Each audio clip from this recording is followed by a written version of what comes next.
Good morning everyone. Nasabta sa atong online morning devotion gagahimuon matag sa buntag nagpabilin pa ang atong motto nga seek ye first the kingdom of God and his righteousness and everything shall be added unto us. Come on, let's start the day right by worshiping our God. Hello, Giseles Villarreal Baclarin, Cagayan de Oro City, Bulata sa Lawas, but we are one in the Spirit.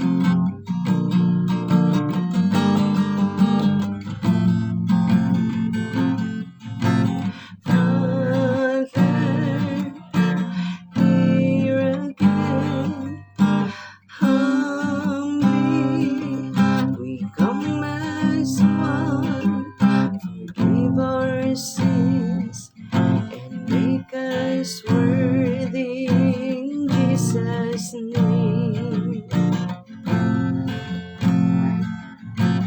Father, have mercy, heal our land, hear our cry.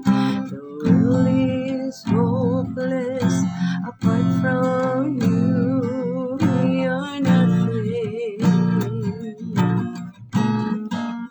This is our prayers. This is our song. This is our cry. Inside our hearts,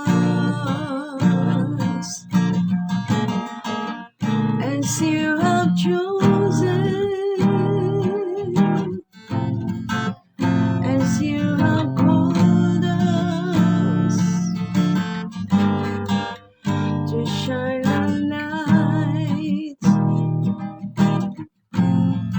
into the world, oh God, Father, here again, humbly we come as one, forgive our sins and make us worthy in Jesus' name.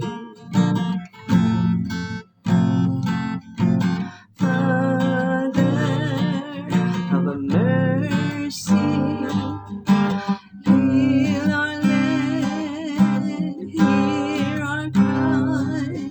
The world is hopeless apart from you. We are nothing. This is our prayers. This is our song. Oh, this is our cry. Inside our hearts, as you have chosen, as you have called us, oh, to shine the light into the world. Oh, we give you praise, we give you glory, oh God, we give you honor, Lord, for you are worthy. Receive our worship, our praise, oh God. Hallelujah, Lord, hallelujah, God. Oh, Jesus, this is our prayer, oh God. This is our prayers. This is our song, oh Lord. This is our cry. Inside our hearts, as you have chosen, as you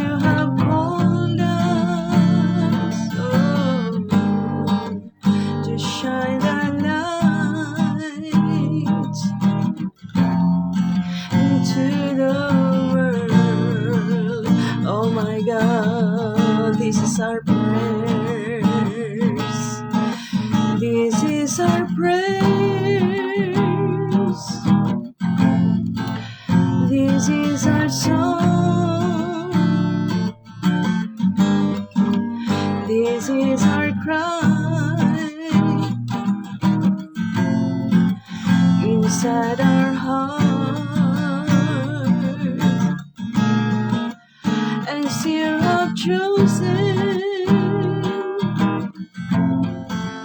As you have called us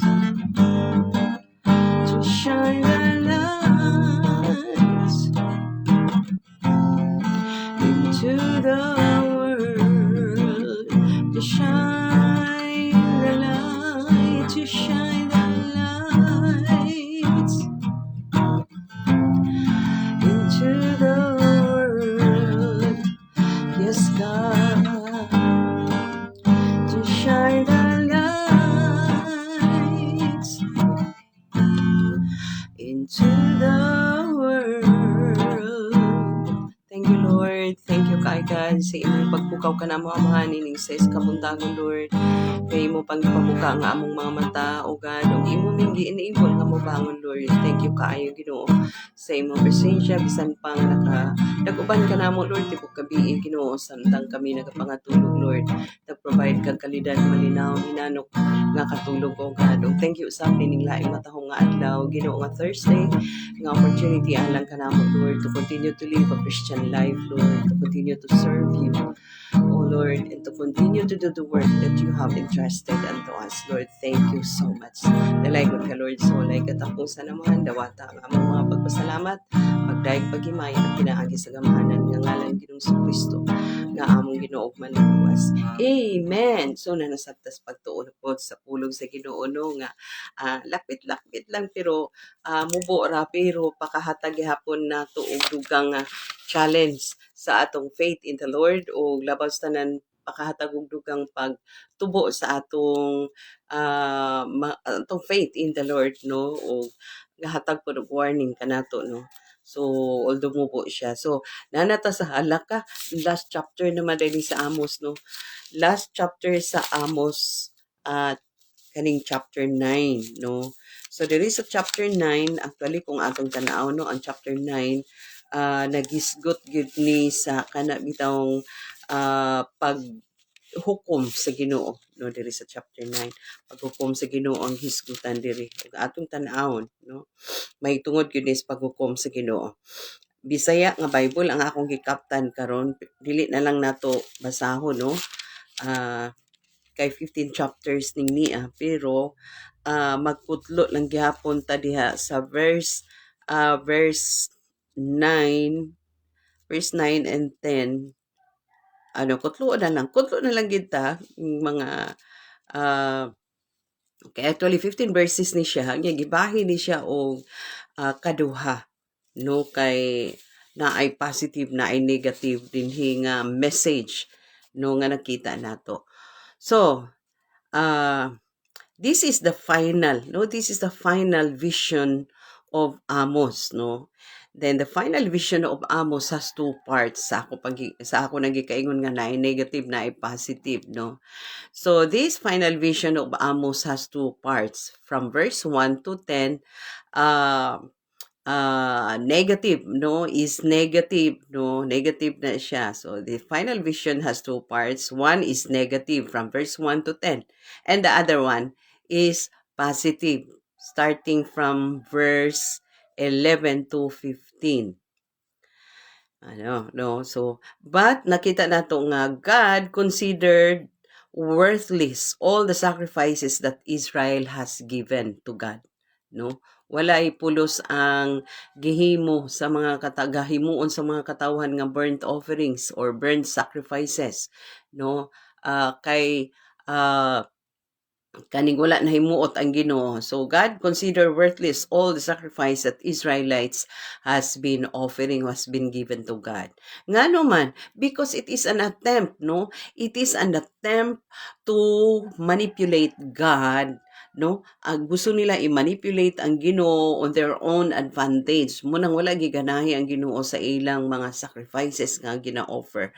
So it is an attempt to manipulate God on their own advantage while bringing reproofs upon His name with their sinful lives. Ang gusto sa Ginoo nga kung mag-offer ta og sacrifices haom sa atong kinabuhi, no, kay ga-offer sila og sacrifices as payment rugar sa ilang mga sala kunuhay, pero sa ilang kinabuhi nagpadayon lang gyapon ang sinful nga gawi nga wala gyapon gikahimot sa Ginoo. Inana day na ang atong pag-offer og sacrifices, ang atong paghalad sa atong pagsimba, atong mga paghalad sa atong mga pagpamuhat, dili mahimaya di ang Dios kung dili mo haom ug synchronize gid ang kinabuhi ug ang atong mga pagpamuhat, ang atong mga paghalad sa atong mga pagsimba, kay dinhi nakita nato no, kung atong basahon ang verse 1, wala gyud nahimuot ang Ginoo ingon diri Bisaya nini ang akong gikapta, no. Nakita ko ang Ginoo nga kuan gyapon, no, kanang nakita gyapon ni Amos nga ang judgment sa Ginoo himuon gid gyapon. Munang naa nga ingon ko nga negative part ang verse 1 to 10, no. Pag-abot diri sa 9, diri gani sa 9 and 10, nakita nato kay sa akong pagmando matay-og aton lock up na lang ta, no. Sa 7 na lang ta, ang Ginoo miingon, katawan sa Israel, ang pagtratar ko kaninyo sama sa taga Sudan. Gikuha ko ang mga Pilistihanon gikan sa Kir. Ingon nga gipagawas ko usab kamo gikan sa Ehipto. Gipagawas man ni Lord ang mga Israelita gikan sa Ehipto. Dayon sa panahon ni Moses, di ba? Dayon sa verse 8, ako ang Ginoong Dios nagbantay niining makasasalang gingharian sa Israel ug laglagon gyud gihapon sa Ginoo, no. Iya gyud gihapon God will do judgment and destruction, no. Dahil laglagon ko kini apan dili ko laglagon sa hingpit, o naanapoy apan, no, but no, he will never destroy completely. Munang kanunay na ko nga dili final gyud kanunay, no, dili complete ang judgment ni Lord, dili niya hingpiton ang judgment ni Lord. Pagabot sa 9, kay sa akong pagmando matay-og ang katawan sa Israel sama sa trigo nga binugkos, tay-ugon ko sila taliwala sa kanasuran, aron mawagtang ang tanang mga walay hinungdan, ang mga makasasala sa akong katawan, mga matay sa gubat, ang tanan nga moingon dili itugod sa Ginoo nga may katalagman nga moabot kanato. Complacent kaayo ang mga katawhan, no. Mura nini ang buhaton ni Lord, mura bitaw gaayagon, no, matira ang matibay. Ang ingon din ni sa Ginoo nga mga matay ang mga makasasala, mga matay ang mga makasasala during sa war, during sa gubat. Dayon ingon din ni sa 9 nga tay-ugon ko sila taliwala sa kanasuran aron mawagtang ang tanang mga wala, ang mga walay nada, no. Mura bitaw siya og kahoy ba, murag kahoy nga tay-ugon ang mga walay nadang mga lata, no, mga lata nga mga bunga, mga tagak na siya, no, mga tagak apan ang mga maayong bunga magpabilin nga kuan. Nakita nato na siya nga picture lang, ha, wala na dinhi nga gisulat diri, pero nakita nato nga murag something like that nga i-allow ni Lord ang destruction aron nga ang mga walay pulos or walay pulos nga mga bunga kay walay gamit, no, di mapuslan ana. So mga destroy, mga tangtang gyud, mga hulog gyud, mga matay gyud, no, ma-separate gyud sa separate sa punuan. Pero ang mga maayo nga mga bunga magpabilin, no, magpabilin, dili mahulog, dili ma-destroy, dili mamatay, no. Manang ginahisgutan kanunay mga remnant, no, remnant magpabilin nga lig-on kanang mga remnant, no. Murag something like that ang inaana nga picture. Kay ingon man diri kaysa akong pagmando diya sa verse 9, kaysa akong pagmando matay-og ang katawan sa Israel sama sa trigo nga bangkos,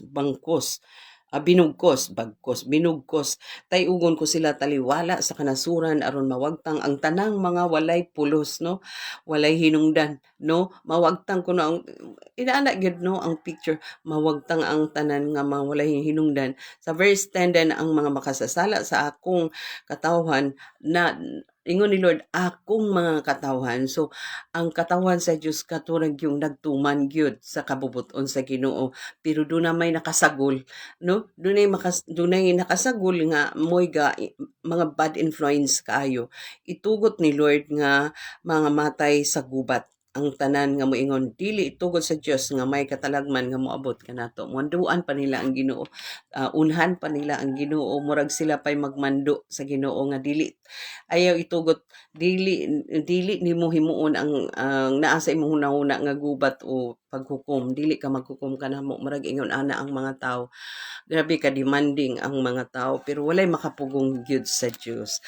So munang niingon ko nga the final vision of Amos dinhi sa chapter 9 has two parts. One is negative kanang verse 1 to 10 nga atong gibasa, no. Ang atong gibasa is 7 to 10 lang.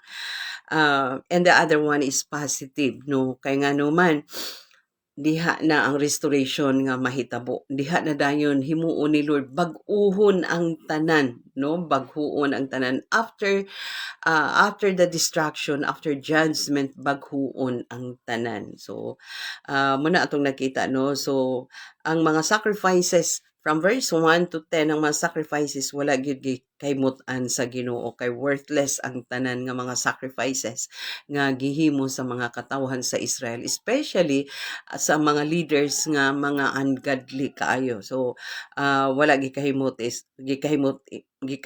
sa Ginoo, because ang ilang mga sacrifices is an attempt, no, to manipulate God on their own advantage. Gabutan nila ang Ginoo, so manang wala na himaya ang Dios, no. So ang ikatulo nakita nato diri, no, but God's ultimate purpose of judgment, mo ni siya pinakatsada, but God ultimate purpose of judgment is never total. Mo nang balik kinako, is not total, no, dili total and complete destruction, dili siya total.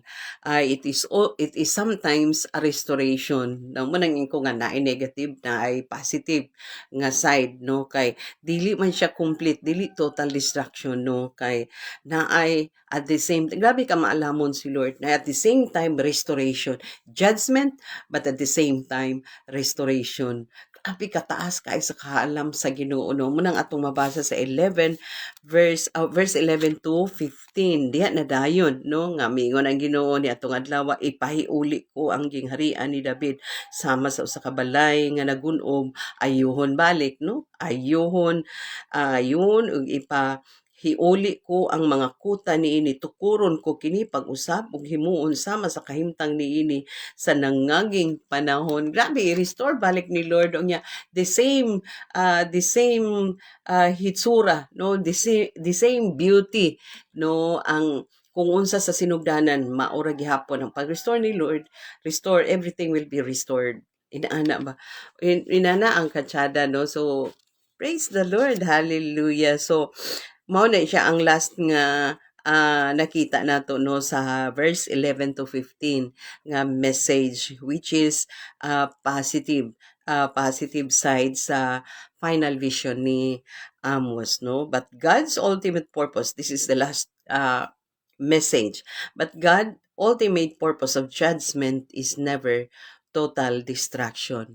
It is sometimes a restoration one. Sa ato nga mga Kristohano, no, naay mga katalagman nga gaabot, naay mga kuan, pero ang purpose ni Lord is to restore us diay para makamata ta, mahibalik ta mintras may panahon pa, mintras dili paulahi ang tanan, inanaday ang mga mensahe ni Lord, no. So dili gid siya actually negative ang tanan nga mga butang nga gaabot sa ato nga negative ang purpose ni Lord, kundi positive ang purpose ni Lord. Kay hana si Lord mag-care, especially pag mawagtang na ang mga bad influence, mga wagtang na ang mga gadaldal, no, mawagtang na ang kuan, magpabili na ang mga remnant, no. So mana na nga panahon nga complete restoration himuon ni Lord, kay mintras naapata taliwala aning mga daghan kaayo nga mga kanang gadaldal, no, sa kadautan, ka influence nato sa kadautan, mao nang baghuon gyud ang tanan unya wag tangon ni Lord ang gadaldal sa ato nga moy hinungdan nga pakasala kita. nga piniling katawan. Muning nahitabo sa mga Israelita sa unang panahon, no? And even it is going to happen in the future sa atong panahon na. Amen. O praise the Lord kay gitawag ta nga mga remnant na ay mga remnant sa Israel nga magpabilin sa panahon sa tayog, no? Sa panahon sa kuan i-allow ni Lord ang mga tayog diri, gubat diri, kuan dinhi, uyog dinhi, no? Distraction diri, distraction dito, pero magpabilin nga remnant, ang mga remnant magpabilin. And that's the time that God is going to restore everything, no? Nga mobalik na din ang katsada sa atong puloy-anan, no? Especially kung muhimo na si Lord og new heaven and earth, no? So, amen. Mura gyud ang atong glorious hope nga atong kaptan nga bisan unsa pa nga atong kahimtang niini nga kalibutan dunay paglaom sa maabot. Amen. Hallelujah. So mag-ampo ta labing balaan gamhanan. Mahigugma uling ito na mga nagapasalamat kami kaayo Ginoo sa padayon nimo nga pag encourage ka namo Lord sa padayon nga pagkinabuhing Kristohanon taliwala sa mga pagsulay, taliwala Lord sa mga ani nga kalibutan Lord dili gyud mawala ang mga anxieties, mga fears, mga worries Lord apan taliwala nining tanan imo kami nga ginalig-on o God aron makapadayon kami sa amo Ginoong pagkinabuhing Kristohanon pag-alagad kanimong pagpamuhat sa mga buluhaton. Salamat kaayo Ginoo Lord sa glorious hope nga naghulat kanamo diha sa unahan. Bisan pa man Ginoo Lord amo sab nga gipray mga kaigsuonan nga mga panarbaho karon Lord sa opisina publiko o pribado nga office o God kaloy iban in taon mga kaigsuonan Lord uban ni sila sa ilang mga pagpanarbaho tagay sila kaalam Ginoo sa pagmanage sa ilang trabaho o kagaan sa pagdumala niini Lord hagkap ang pagdumala sa trabaho Lord dili sila mabugatan bisan pa man nagapray kami sa mga kaigsuonan mga estudyante o God. Salamat usab kaayo Ginoo nga ikaw magatagbo sa ilang mga balaronon sa school ug labaw sa tanan Lord kahait sa ilang salabutan Ginoo nga mapasara nila ang ilang mga exams.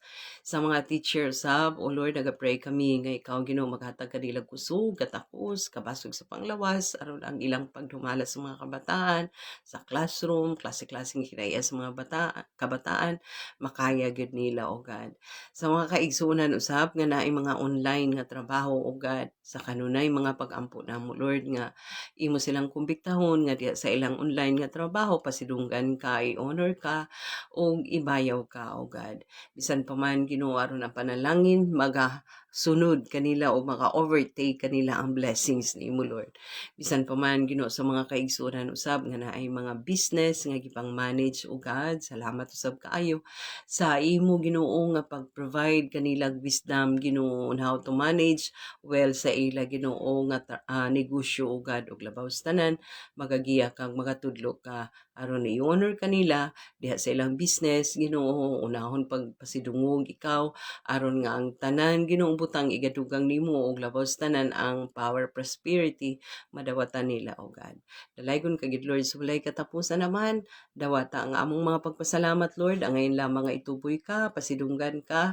niining tanan dalaygon ka dawata ang among mga pagpasalamat pagdaig paghimaya pinaagi sa gamhanan nga ngalan Ginoong Kristo nga among Ginoo ug manluluwas amen. God bless us all until next morning.